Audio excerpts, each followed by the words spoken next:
খেয়ে দেখবি কেমন হয়। তো ভালো খুশবু বেরিয়েছে, একটু ভাজা মশলা দিয়ে দেবো, আর নামানোর সময় একটু ভাজা মশলা দেবো। তো আমার ফাইনালি হয়ে এসেছে।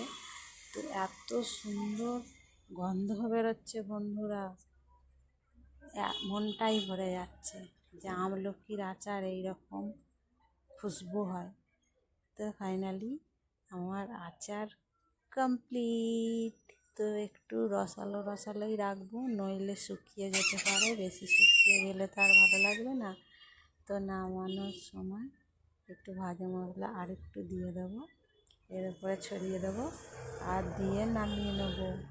আর আমার মেয়ে বলছে, দেখো মা এত সুন্দর সেন্ট উঠেছে, না জানি খেতে কত সুন্দর লাগবে। তো খেয়ে দেখবি। তো টাটা বাই বাই বন্ধুরা, নেক্সট ভিডিও দেখা